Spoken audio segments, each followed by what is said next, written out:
Daily. Taste the Daily.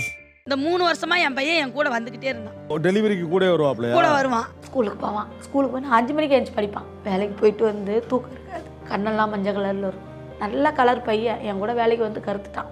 எல்லா பசங்களும் விளையாட போவாங்க. இவன் மட்டும்தான் என் கூட வரமா. கால் வலிக்குதுன்னு சொல்லவே மாட்டான். நீ இருமா நான் போய் கொடுக்குறேன்னு எத்தனாவது மாடியாக இருந்தாலும் கொண்டு போய் ஃபுட்டை கொடுத்துட்டு வரும். எங்கள் வீட்டுக்கார வந்து கண்டக்டர் ஹார்ட் அட்டாக் வந்து ஸ்ட்ரோக் வந்துருச்சு. ஒரு கட்டத்தில் நினச்சேன் இதுக்கு மேலே வாழ்வாதாரத்துக்கு நமக்கு வழி இல்லை, பசங்களுக்கு ஏதாச்சும் கொடுத்துட்டு எங்கள் வீட்டுக்காருக்கு ஏதாச்சும் கொடுத்துட்டு நானே ஏதாச்சும் சாப்பிட்டுட்டு சூசைட் அட்டன் பண்ணிக்கலாங்கிற ஒரு ரேஞ்சுக்கு போயிட்டேன். என் பையன் என்ன பண்ணா திடீர்னு ஒரு நாள் அப்போ வீட்டில் ஒரே செல்லு தான் இருந்துச்சு. செல்லை எடுத்து பார்த்துட்டு அவன் சொன்னான், மேம்மா இங்கே வா, உனக்கு நான் இருக்கேன், ஸ்விக்கி ஜொமாட்டோ எல்லாம் ஓட்டுறாங்கம்மா, நீ கூட ஓட்டலாம். கற்றுக் கொடுத்தான். ஒரு மாதம் கூடயே கண்டினியூ பண்ண ஆரம்பித்தான். அதில் வந்து சனி ஞாயிறுலாம் வந்து நல்லா நைட்டில் ஆர்டர் பார்த்தா நல்லா காசு போடுவாங்க. நைட்டில் போகலாமான்னு சொல்லிட்டு வெள்ளிக்கிழமை நைட்டு ஆரம்பிப்பான், ஞாயிற்றுக்கிழமை நைட்டு வரைக்கும் அவன் கூட வருவான். 3 நாள் கண்டினியூஸாக கூட வருவான். தூங்க மாட்டான் சரியா. உங்கள் பையனை நீங்கள் என்ன சொல்லி கூப்பிடுவீங்க? தமிழ்ப்பான்னு சொல்லி கூப்பிடுவேன். கூப்பிடுங்களேன். தமிழ்ப்பா பையன். அம்மாவுக்கு ஏதாவது சொல்லணும்னு நீங்கள் நினச்சி இவ்வளோ நாள் சொல்லாமல் இருந்த ஏதாவது ஒரு விஷயம் இருக்கா? ஐ லவ் யூ அம்மா. இந்த ஐடியா உங்களுக்கு எப்படி வந்தது? ஸ்விக்கி ஜொமேட்டோ வெளியே ஓடுறாங்களாக்கா அண்ணனுங்க, அவங்ககிட்ட கேட்டேங்க்கா. அப்புறம் அதுலேயே வீடியோலாம் இருக்கும்க்கா ஜொமேட்டோலேயே இப்படி எடுக்கணும்னு, அதெல்லாம் பார்த்து நானே தெரிஞ்சுக்கிட்டுருக்கா. எந்த மாதிரி ஹெல்ப்பெல்லாம் பண்ணுவீங்க டெலிவரி பண்ணுறதுக்கு? ஃபுட்டு ரெஸ்டாரண்ட்டில் போய் வாங்கிட்டு வருவாங்க்கா. அப்புறம் போய் அங்கே ட்ராப் லொக்கேஷனில் போய் கொடுத்துட்டு வருவாங்க்கா. அம்மா வண்டி மட்டும் தான் போட்டுவாங்க? ஆமாக்கா. கடங்காரங்க கடன் கேட்கும்போது ஒரே அழ ஆரம்பிச்சிருவேன். வண்டி ஓட்டிக்கிட்டே போவேன், அழுவேன். அப்போ அந்த பையன் ஒரே ஒரு வார்த்தை சொன்னான், நீ கவலைப்படாதம்மா, ஏதாச்சும் வேனுக்குன்னு வந்துச்சுன்னா பெரிய வேனாக வரும், அதில் என்னை தள்ளி விட்டுருமா, தள்ளி விட்டு அதில் ஏதாச்சும் காசு தருவாங்கல்ல, அதை வச்சு அக்காவெல்லாம் படிக்க வச்சு கடனெல்லாம் அடைச்சிட்டு நிம்மதியாக இருக்குமான்னு சொன்னான். அன்றைக்கி அந்த வார்த்தை அவன் சொன்னது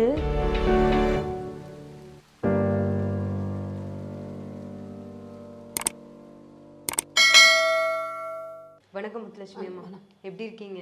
நல்லா இருக்காங்க. நேற்றுலேருந்து வந்து உங்களுடைய வீடியோஸ் வந்து நாங்கள் விஜய் டிவியில் பார்த்ததுலேருந்து உங்களை பற்றி தெரிஞ்சுக்கணும் அப்படின்னு நிறைய பேர் ஆர்வமாக இருக்காங்க. அதில் நாங்களும் ஒருத்தவங்க. முதல்ல உங்களை பற்றி சொல்லுங்கள் முத்துலட்சுமி அம்மா. என் பேர் முத்துலட்சுமி. எனக்கு 3 பசங்க ப்ளஸ் என் தம்பி பொண்ணு, எங்கள் வீட்டுக்காரு. நாங்கள் 6 பேர். அதில் மூத்த பொண்ணு வந்து பிகாம் படிக்கிறா, பையன் வந்து 9வது, சின்ன பாப்பா வந்து 7வது, தம்பி மகன் 9வது. இப்போ தம்பி பொண்ணையும் சேர்த்து நீங்கள் தான் பார்த்துக்க? நான் தான் பார்த்துக்கிறேன். இவங்க எல்லாமே பாப்பா காலேஜ் முடிச்சிட்டா, மீதி எல்லாம் ஸ்கூல் போயிட்டுருக்குறாங்க. ஸ்கூல் போயிட்டு நான் வந்து ஜொமாட்டோவில் ஒர்க் பண்ணுறேன். ஜொமாட்டோவில் ஒர்க் பண்ணிட்டு காலைல 7 மணிக்கு போனேன்னா வேலைக்கு, மதியம் 4 மணிக்கு வருவேன். வந்துட்டு சாப்பிட்டுட்டு கொஞ்ச நேரம் ரெஸ்ட் எடுத்துகிட்டு மறுபடியும் 6 மணிக்கு வண்டி ஸ்டார்ட் பண்ணிடுவேன். ஸ்டார்ட் பண்ணால் 12 மணி வரைக்கும் ஓட்டுவேன். டார்கெட் முடிகிற வரைக்கும் ஓட்டிட்டு அதுக்கப்புறம் 12 மணிக்கு மேலே தான் எங்கள் வீட்டுக்கு வருவேன். உங்கள் வீட்டுக்காரர் என்னம்மா பண்ணுறாங்க? எங்கள் வீட்டுக்காரர் வந்து கண்டக்டரு, சென்னையில் எம்டிசியில் கண்டக்டரு. நான் அவருக்கு இப்போ 3 வருஷமாக உடம்பு சரியாதாகி ஹார்ட் அட்டாக் வந்து ஸ்ட்ரோக் வந்துருச்சு. ரைட்டு ஹேண்டும் ரைட்டு ஹாலும் வராதாகி, அதுக்கப்புறம் தான் வந்து நான் பிள்ளைங்கள வச்சுக்கிட்டு என்ன பண்ணுறதுன்னு தெரியல. அவருக்கு இந்த கை கால் வராத இருக்கும்போதே அவருக்கு நினைவெல்லாம் இல்லாத மாதிரி ஆயிடுச்சு. நினைவில்லை. அவர் கூடயே 1 மாதம் கூட இருந்து பார்த்துக்கிற மாதிரி ஒரு 3 மாதம். பாத்ரூம் போனால் கூட அவரால் எதுவும் பண்ண முடியாது. நான் தான் போய் பண்ணணும், குளிப்பாட்டணும், சாப்பாடு ஊட்டணும். ஒரு 3 மாதம் நான் தான் எல்லாத்தையும் பார்த்துக்கிட்டு எல்லாம் அவரை ஓரளவுக்கு பார்த்துக்கிட்டேன். ஆனால் உங்கள் வீட்டுக்காரர் வேலை செஞ்சுட்டு இருக்கும்போது உங்களுக்கு 3 பசங்க ப்ளஸ் உங்களுடைய தம்பி பொண்ணு 4 பேரையும் நீங்கள் நல்லா பார்த்துட்டு நல்லா பார்த்துங்க. அப்போ உங்களுக்கு ஒரு வாழ்க்கை முறை இருந்திருக்கும். பட் திடீர்னு அவருக்கு இந்த மாதிரி ஆன உடனே உங்களுக்கு எப்படி இருந்தது அந்த நாட்கள்லாம்? நரகம் போல தான் இருந்துச்சு. அதாவது ஒரு ஆம்பளை வருமானம் இல்லைன்னா ஒன்றுமே பண்ண முடியாது. அவர் நல்லா பார்த்துக்கும்போது பசங்களுக்கெல்லாம் என்ன கேட்டாலும் வாங்கி தருவார், எது கேட்டாலும் வாங்கி தருவார், இல்லைன்னே சொல்ல மாட்டார். எங்கள் வீட்டுக்கு ரொம்ப நல்ல மனுஷன். கெட்ட பழக்கம் எதுவுமே கிடையாது. தண்ணி அடிக்க மாட்டார், பாக்கு பீடி எந்த பழக்கமும் கிடையாது. அவர் வாழ்கிறது ஒன்றுன்னா எங்களுக்கோசரம் தான் வாழ்கிறது. பசங்க இன்றைக்கி எனக்கு இது வேணும்ப்பா அப்படின்ட்டா உடனே நானாச்சும் சண்டை போடுவேன், வாங்காதீங்க, இன்றைக்கி உடனே வாங்கி கொடுத்தா அது நாளைக்கு அந்த பழக்கம் வரும்னு நான் சொல்லுவேன். ஆனால் அவர் அதை கேட்க மாட்டார். பிள்ளைங்க என்ன கேட்குதோ அதை உடனே அட்டன் டைம், அவருக்கு செலவுக்கு இல்லாட்டினாலும் பரவாயில்ல, அதை போய் பை நிறையா வாங்கிட்டு வருவார். இந்த ஸ்ட்ரீட்டில் எல்லாத்துக்குமே தெரியும், ஏதாச்சும் வாங்கினாருன்னா எல்லோரும் பார்ப்பாங்க, பை நிறையா வாங்கிட்டு வரானே, பை நிறையா வாங்கிட்டு கொடுத்து பசங்களை சாப்பிட வச்சு அழகு பார்க்குறவர் தான் எங்கள் வீட்டுக்கார். ஆனால் திடீர்னு இப்படி ஆன உடனே பசங்களை எப்படி நீங்கள் ஹேண்டில் பண்ணீங்க? என்னால் முடியல நிஜமாலுமே. ஒரு கட்டத்தில் நினச்சேன், இதுக்கு மேலே வாழ்வாதாரத்துக்கு நமக்கு வழி இல்லை. கொஞ்சம் கடன் பிரச்சனை வேறு, கடன்லாம் கொஞ்சம் வாங்கியிருக்கிறேன்.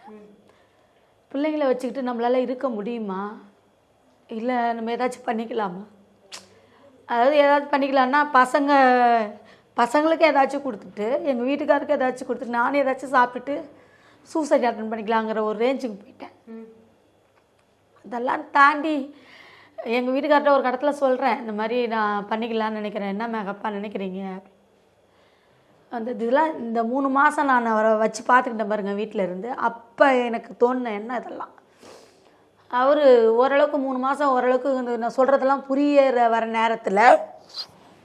நேரத்தில் அவரே வந்து, இல்லை வாழ்கிறதுக்கு எவ்வளோ வழி இருக்குது, அந்த மாதிரிலாம் பண்ணிக்கக்கூடாதுன்னு அவரே சொன்னார். ஆனால் மீண்டும் மீண்டும் எனக்கு அந்த ஒரு எண்ணம் தோணிக்கிட்டே இருக்கும்.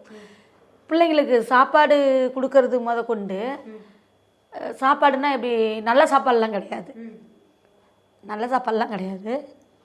அம்மா ஹோட்டலில் இட்லி வாங்கி தான் கொடுப்பேன் டெய்லியும். காலையில் போய் என் தம்பி மகன் வந்து 30 ரூபாய்க்கு 40 ரூபாய்க்கு இட்லி வேண்டு வருவாங்க. 30 ரூபாய்க்கு இட்லி வேணுந்தாங்கன்னா காலையில் ஆளுக்கு 3 இட்லி சாப்பிட்டுட்டு மதியம் ஸ்கூலுக்கும் அதே எடுத்துகிட்டு போவாங்க. அதே இட்லி தான் எடுத்துகிட்டு போவாங்க. அரிசி இல்லை, பருப்பு இல்லை, ஒன்றுமே இல்லை. 3 மாதம் நான் வேலைக்கு போகலன்னா, வருமானம் இல்லைன்னா நான் என்ன பண்ண முடியும்? என்னால் ஒன்றுமே பண்ண முடியாது. இதே இருக்கிறத வச்சு, இருக்கிற நகை நட்டுலாம் கொஞ்சம் கொஞ்சமாக வச்சு இந்த வேலையை தான் பார்த்துக்கிட்டு இருந்தேன். அப்புறம் ஒரு இடத்துல அவருக்கும் அம்மா ஹோட்டல் சாப்பாடு தான் வாங்கி கொடுப்பேன். மதியம் அவருக்கு சாப்பாடு சாம்பார் சாதம், தயிர் சாதம், அந்த மாதிரி 3 ரூபா 5 ரூபா இருக்கும். அதை வாங்கி அவருக்கு கொடுப்பேன். அவரும் வந்து எதுவுமே சொல்ல மாட்டார், அதை வாங்கி தான் ஊட்டிடுவேன். இந்த பசங்க போயிட்டு வந்து மறுபடியும் அம்மா ஹோட்டல் இட்லி தான், நைட்டுக்கும் அதே தான் சாப்பிடுங்க. ஆனால் கேட்காதுங்க, இது ஏமா எனக்கு வாங்கி தரேன், அதெல்லாம் கேட்காதுங்க. என்ன கொடுத்தாலும் சாப்பிடுங்க. அப்படி தான் 4 பிள்ளைங்களுமே சரி. என்னோடய சூழ்நிலையை தெரிஞ்சு என் பிள்ளைங்க எல்லாமே வந்து, இருக்கட்டும்மா பரவாயில்லம்மா இதே சாப்பிட்டுக்கலாமான்னு சொல்லிட்டு அதே தான். சட்னி கூட அரைக்க முடியாது, அதே சாம்பார், அதே நைட்டுக்கு ஸ்கூல் போயிட்டு வந்தாங்கன்னா அந்த சாம்பார் ஊசு கூட அடிக்கும், கெட்டு போகிறது கூட இருக்கும். ஆனால் அதையும் மீறி இருக்கட்டும்மா பரவாயில்லம்மானா அதை ஊற்றி சாப்பிடுவாங்க. அதுக்கப்புறம் இதெல்லாம் ஒரு கட்டத்தில் போய்கிட்டே இருக்கும்போது என் பையன் என்ன பண்ணால், திடீர்னு ஒரு நாள் அப்போ வீட்டில் ஒரே செல்லு தான் இருந்துச்சு. செல்லை எடுத்து பார்த்துட்டு அவன் சொன்னான், மேம்மா இங்கே வா, உனக்கு நீ வீட்டு வேலை, இந்த ஆஃபீஸுக்கு பெருக்க போகிறது, அந்த வேலைலாம் போனால் உனக்கு வேலைக்கே ஆகாது. நான் சொல்கிறத கேளுமா, நீ ஸ்விக்கி ஜொமேட்டோ எல்லாம் ஓட்டுறாங்கம்மா, நீ கூட ஓட்டலாம் அப்படின்னு எனக்கு சொன்னான். ஆனால் அதுக்கு வண்டி, அப்போ நான் வண்டி இருக்குது என்கிட்ட, வண்டி இருந்துச்சு. அந்த அவர் உடம்பு சரியாக ஆனவுடனே அதுக்கு டியூ கட்ட முடியலன்னு வண்டி எடுத்துட்டாங்க. அதுக்கப்புறம் தான் டியூவில் வண்டி வாங்கினது, புதுசாக வண்டி வாங்கினேன். அப்போ இவன் வந்து, நீ எனக்கு வண்டி ஓட்ட கற்றுக் கொடுத்தது எங்கள் வீட்டுக்காரர் தான். பசங்க ஸ்கூலுக்கு போகிறாங்க, அழைச்சிட்டு வரத்துக்கு கஷ்டமாக இருக்குன்னு அவர் தான் வண்டிலாம் எனக்கு வாங்கி கொடுத்தாரு. டியூ போட்டு வாங்கி கொடுத்து, காலைல அந்த அம்மா 10th படிக்கும்போது 5 மணிக்கு டியூஷன் கொண்டு போய் விடணும் என் பெரிய மகளை டியூஷன் விட்ட உடனே, அதுக்கப்புறம் இந்த பசங்களை ஸ்கூலில் கொண்டு போய் விடணும், அதுக்கப்புறம் இதுங்களை பிக்கப் பண்ணணும், இதுங்களை அழைச்சிக்கிட்டு வரணும். இதுக்கோசரமே எங்கள் வீட்டுக்காரர் வந்து, நீ நடக்கக்கூடாது, நீ வண்டி வாங்கிக்கணும்னு கற்றுக் கொடுத்தாரு. அந்த வண்டி கற்றுக்கிட்டது இப்போ தான் எனக்கு தெரியுது, நான் வண்டி கற்றுக்கிட்டது நல்லது அப்படின்னு இப்போ தான் எனக்கு தெரியுது. கற்றுக் கொடுத்து சொல்லிகிட்டு இருக்கும்போது அப்புறம் இந்த பையன் சொன்னான், வாங்க வா, நீ எங்கேயும் போகாத, உனக்கு நான் இருக்கேன், நான் செல்லில் வந்து ஜொமேட்டோவை ஸ்விக்கியும் ஏற்றலான்னு சொல்லி ஸ்விக்கியை ஏற்றி கற்றுக் கொடுத்தான். 1 மாதம் இந்த மாதிரி இப்படிலாம் எடுக்கணுமா போகணுமான்னு என் கூடையே கண்டினியூ பண்ண ஆரம்பித்தான். இந்த பையன் இந்த வேலையை கற்றுக் கொடுத்த பிறகு தான், அதுக்கப்புறம் கண்டினியூவாக அம்மா ஹோட்டல் இட்லி தான். என்னால் நல்ல சோறுலாம் என்னால் போட முடியல நிஜமாலுமே. நான் வேலைக்கு போய் கூட வாடகை கொடுக்கணும், 6 மாதம் வாடகை நின்று போச்சு. 6 மாதம் கொடுக்காம 6 மாதம் வாடகை கொடுக்காதாச்சு. அவங்களும் நல்ல மனுஷங்க. என்னோடய சூழ்நிலையை பொறுத்து நான் சொல்லியிருக்கேன் ஹவுஸ் ஓனர்கிட்ட, இந்த மாதிரி அவருக்கு ஆயிடுச்சுன்னு சொல்லியிருக்கேன், நீ பார்த்து அட்வான்ஸில் கழிக்கிறேன்னு சொல்லிட்டு தான்.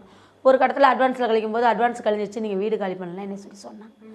அப்புறம் நான் கடனை உடனே வாங்கி அந்த அட்வான்ஸ் அப்படியே அவங்கக்கிட்ட 50,000 70,000 கொடுத்தேன். 50,000 கொடுத்துட்டு அப்படியே அட்வான்ஸ் அப்படியே சேவ் பண்ணி வச்சுட்டேன். அதுக்கப்புறம் அந்த அட்வான்ஸ் எல்லாம் கழிஞ்சு, அதுக்கப்புறம் மாதம் நான் வாடகைக்குனே ஓட ஆரம்பிச்சிட்டேன். சாப்பிட்றோமோ இல்லையோ நம்ம வாடகை கொடுத்தாகணுமே. அந்த 8,500 ரூபா கொடுத்து 8,500 ரூபா கொடுக்கணும். ஓடுவேன். காலைல எழுந்துச்ச உடனே இந்த பையன் ஏம்மா நீ போவாத, நான் வந்த பிறகு போகலாமாம்மா. அவன் வந்த பிறகு எனக்கு 3 மணி வரைக்கும் என் கூட இருப்பான். அதுக்கப்புறம் ஒரு கட்டத்தில் காலையில் விடிய காலையில் 3 மணி விடியாகலாம் 3 மணி வரைக்கும் இருப்பான். அதுக்கப்புறம் என்ன பண்ணிட்டான், இல்லைம்மா இப்போதைக்கு நமக்கு ஸ்விக்கி செட் ஆகாது, ஒரு நிமிஷம் எதானா கூட இதாயிருன்னு சொல்லிட்டு அவன் அந்த இது வேணாமான்னு சொல்லிட்டு உடனே ஜொமேட்டோ ஆப் ஏற்றுறம்மான்னு சொல்லிட்டு ஜொமேட்டோ ஆப்பை ஏற்றி எனக்கு இந்த வேலையெல்லாம் மறுபடியும் அதுலேருந்தே ஸ்டார்ட் பண்ணான். அதில் வந்து சத்தம் வேறு மாதிரி வரும், இதில் வேறு மாதிரி வரும், இதுக்கு அதுக்கு ஒன்றும் வித்தியாசம் இல்லைம்மா, ஒன்றும் பயப்பட வேணாமான்னு சொல்லிட்டு அதை கற்றுக் கொடுத்து அதுவும் கூடயே வர ஆரம்பித்தான். என் கூட ரொம்ப நாள் வந்துக்கிட்டே இருந்தான். அதில் வந்து சனி ஞாயிறுலாம் வந்து நல்லா நைட்டில் ஆர்டர் பார்த்தா நல்லா காசு போடுவாங்க. உடனே இருந்துட்டு சரி நைட்டில் போகலாமான்னு சொல்லிட்டு சனி ஞாயிறு வெள்ளிக்கிழமை நைட்டு ஆரம்பிப்பான், ஞாயிற்றுக்கிழமை நைட்டு வரைக்கும் அவன் கூட வருவான். 3 நாள் கண்டினியூஸாக கூட வருவான். தூங்க மாட்டான் சரியா. கடங்காரங்க கடன் கேட்கும்போது ஒரே அழ ஆரம்பிச்சிருவேன்.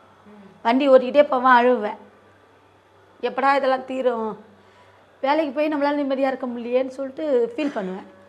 அப்போ அந்த பையன் ஒரே ஒரு வார்த்தை சொன்னான். என்ன சொன்னான்னா, நீ கவலைப்படாதம்மா. நீ ஏன் கவலைப்படுற? நான் அழுகிறத பார்த்துட்டு என் பிள்ளை சொன்ன அந்த வார்த்தை என்னால் இன்னமும் மறக்க முடியும். ஏதாச்சும் வேனுக்குன்னு வந்துச்சுன்னா பெரிய வேனாக வரும், அதில் என்னை தள்ளி விட்டுருமா, தள்ளி விட்டு அதில் ஏதாச்சும் காசு தருவாங்கள்ல, அதை வச்சு அக்காவெல்லாம் படிக்க வச்சு கடனெல்லாம் அடைச்சிட்டு நிம்மதியாக இருக்குமான்னு சொன்னான். அன்றைக்கி அந்த வார்த்தை அவன் சொன்னது, இது வந்து இந்த வார்த்தைலாம் உண்மைக்கு நான் சாகிற வரைக்குமே மறக்க முடியாத வார்த்தை. ஒரு தாய் சொல்லலாம் பிள்ளைகிட்ட, நான் புள்ள சொல்லி இந்த வார்த்தை சொல்லணுன்னு கடவுளை இப்படி படைச்சிட்டியாடா என் பிள்ளை வாயில் வர மாதிரி. அப்படிலாம் சொல்லாதரா தமிழ், இல்லைம்மா நீ அழுவுறது என்னால் தாங்கும். அம்மானா ரொம்ப பிடிக்கும் அவனுக்கு, அம்மானா ரொம்ப பிடிக்கும். உங்கள் கூட இருந்து ஒவ்வொரு கஷ்டத்தையும் பார்க்குறதுனால என்னை வந்து ரொம்ப ரொம்ப மிஸ் பண்ணுவான். நான் இல்லைன்னா இருக்க மாட்டான், எங்கள் அம்மா அம்மான்னு தேடுவான். கூட பக்கத்தில் தான் படுக்கணுமா, பசங்களை யாரையும் உட்கார விட மாட்டான் பக்கத்தில், அவன் மட்டும் தான் பக்கத்தில் உட்காரணும். ஏன்னா அவ்வளோ பாசம். இதெல்லாம் நான் ஃபீல் பண்ண என் கூட வரான்ல, நான் சொல்லி இப்படி அழுதுகிட்டே வரதுனால அழுவாதம்மா விடுமா அப்படி சொல்லி அந்த வார்த்தையை சொல்ல ஆரம்பிச்சிட்டான். அந்த வார்த்தை எனக்கு ரொம்ப வரநடியாக இருந்துச்சு.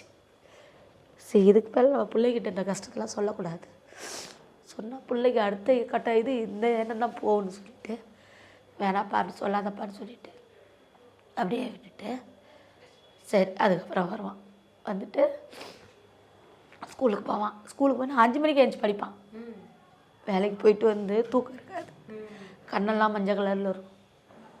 நல்ல கலர் பையன், என் கூட வேலைக்கு வந்து கருத்துட்டான். நல்ல குழந்தையெல்லாம் அவ்வளோ ஒரு அழகாக இருப்பான். அப்படி இருந்த பையன் இன்றைக்கி என் கூட வேலைக்கு வந்து அவன் கலரை இழந்து, அவன் தூக்கத்தை இழந்து, அவன் விளையாட்டை இழந்து, எல்லா பசங்களும் விளையாட போவாங்க, இவன் மட்டும்தான் என் கூடயே வருவான். நான் கூட வரமா, கால் வலிக்குதுன்னு சொல்லவே மாட்டான். நீ இருமா நான் போய் கொடுக்குறேன்னு எத்தனாவது மாடியாக இருந்தாலும் கொண்டு போய் ஃபுட்டை கொடுத்துட்டு வருவான். நான் கொடுக்குறேம்மா அம்மா, ஓடி போய் கொடுத்துட்டு வருவான்.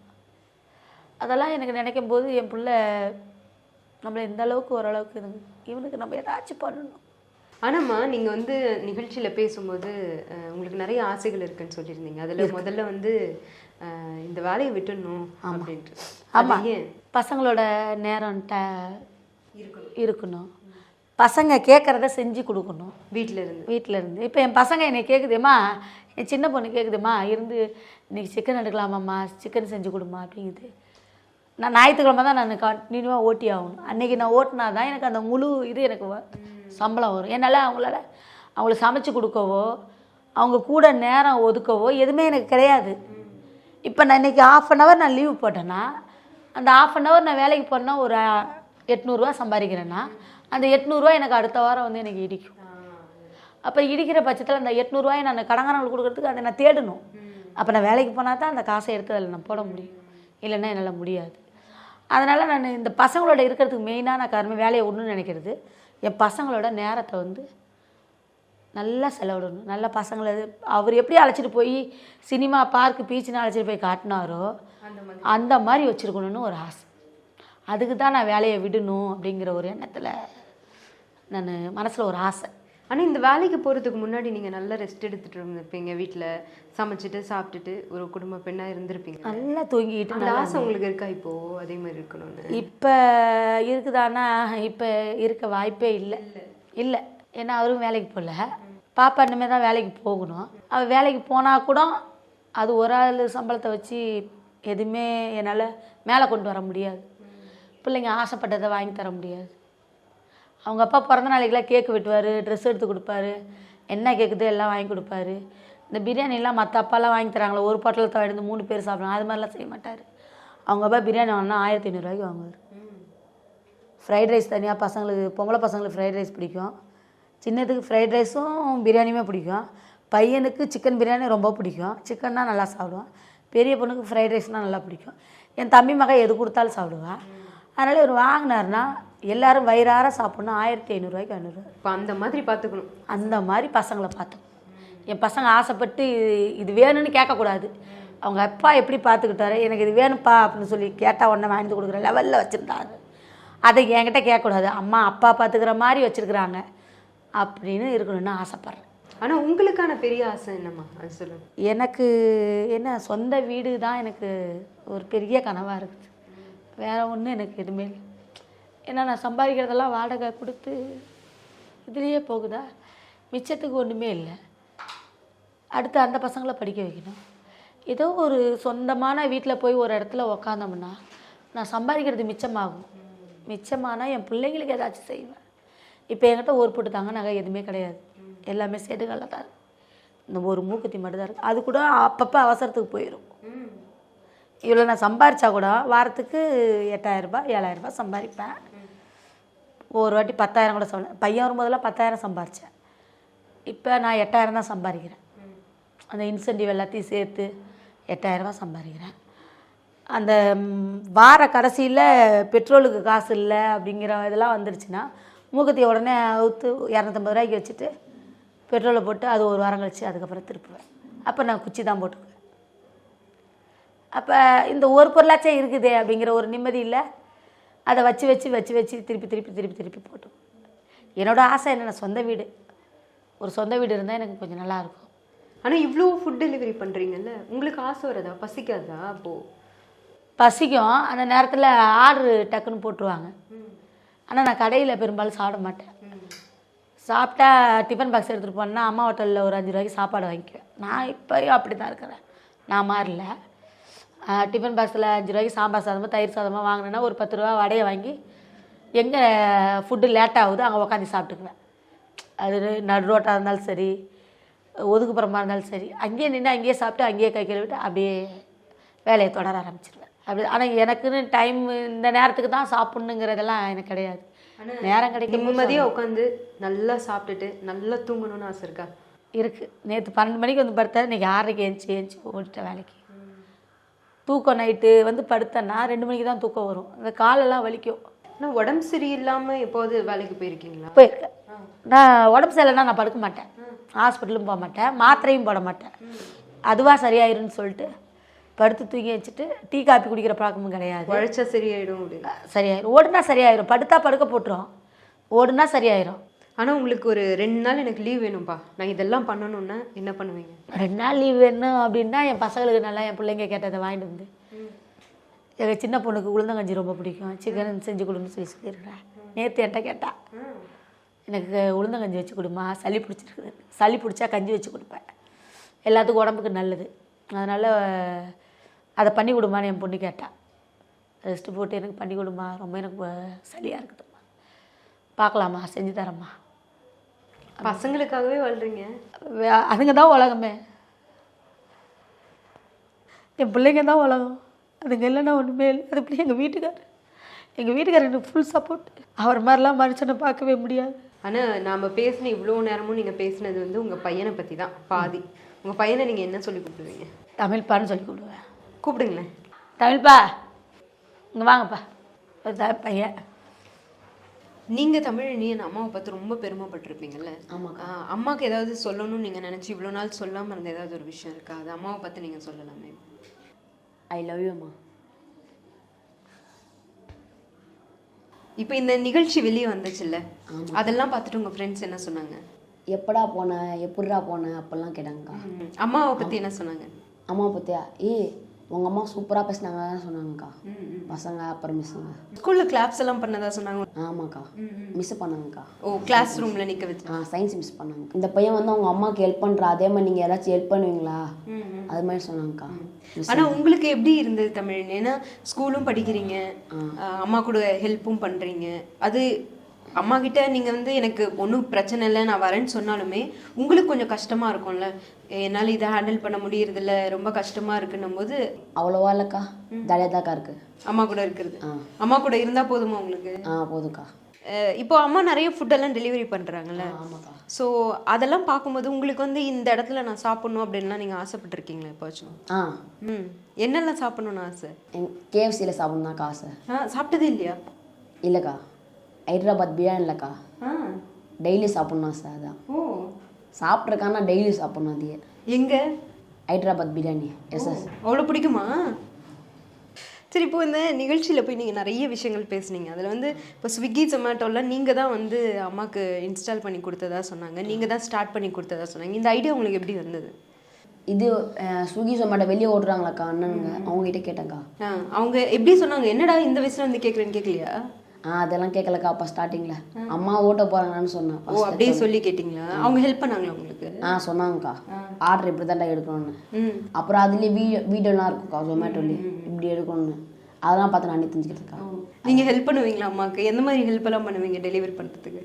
இது ஃபுட்டு ரெஸ்டாரண்ட்டில் போய் வாங்கிட்டு வருவாங்கக்கா. அப்புறம் போய் அங்கே ட்ராப் லொக்கேஷனில் போய் கொடுத்துட்டு வருவாங்கக்கா. அம்மா வண்டி மட்டும் தான் போட்டுவாங்க? ஆமாக்கா. ஆனால் இப்போது நீங்களும் அம்மாவும் வீட்டுக்கு வந்துடுறீங்க. வீட்டுக்கு வந்துட்டு தூங்கும்போது அம்மாவுக்கு பயங்கரமான கால் வலியெல்லாம் இருக்கும்போது என்ன பண்ணுவீங்க? அம்மாவுக்கு கால் பிடிச்சிருவோங்க்கா நைட்டு வந்துட்டு. அம்மா என்ன சொல்லுவாங்க? அம்மாவா, போதும் பண்ணி என் கூட வேலைக்கு தானே வந்திருக்க, போய் படுப்பா போதும்னு சொல்லுவாங்க. அம்மா விடுங்கம்மா பார்த்துக்கலான்னு சொல்லுவாங்கக்கா. அம்மா சொல்லி அழும்போது உங்களுக்கு எப்படி இருக்கும் வண்டி ஓட்டிட்டு போகும்போது? கொஞ்சம் ஃபீலிங்காக இருக்கும். இப்போ அம்மாவுக்கு தைரியம் சொல்லுங்கள் நீங்கள். பார்த்துக்கலாம், தட்டி விடுமா, இந்த வார்த்தை தான் சொல்லுவான். இதுவும் மாறுமா எப்பொழுதுமே.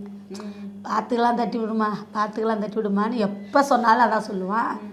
அதே போல் என் பெரிய பொண்ணும் அதே சொல்லுவாள், சின்னவளும் அதே தான் சொல்லுவாள். இந்த வார்த்தையில் 3 பேருமே வந்து கரெக்டாக இருப்பாங்க. இதெல்லாம் ஒரு பிரச்சனையாம்மா, எவ்வளோ பேர் எவ்வளோ கடன் வாங்கியிருக்கிறாங்க, இதுக்கெல்லாம் போய் ஃபீல் பண்ணிகிட்டு இருக்கிறம்மா, அதெல்லாம் மாறுமா, கம்முனுருமா, மாற வேண்டிய நேரத்தில் மாறுமான்னு சொல்லி இப்படியே தான் என்னை 3 பேருமே சொல்லி சொல்லி சொல்லி என்னை இவ்வளோ தூரம் கொண்டு வந்து இவ்வளோ தூரம் என்னை இது வரைக்கும் வந்திருக்கேன்னா இவங்களோட வார்த்தையிலையும் தான். இந்த வார்த்தைலாம் இவங்க சொல்லலைன்னா உண்மைக்கு நான் நிஜமாலுமே கோலை தான். வெளியில் தான் நல்லா போல்ட்டாக நல்லா பேசுவேன், ஆனால் இந்த பிரச்சனைலாம் நினைக்கும் போது பயங்கர கோலை. ஆனால் இதுங்க ஊக்கம் கொடுக்குறதுனால தான், இந்த பசங்க கொடுக்குற ஊக்கத்தில் சரி இப்படியும் ஒரு இது இருக்குது, நம்ம அப்படிலாம் நினைக்கக்கூடாது அப்படின்லாம் சொல்லி நினச்சிருக்கேன் மனசு.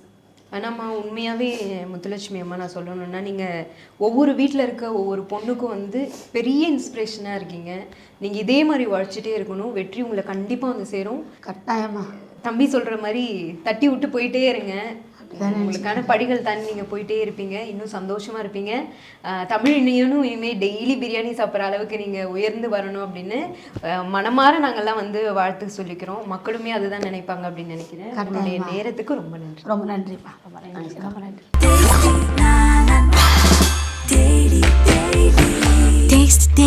Taste the Daily.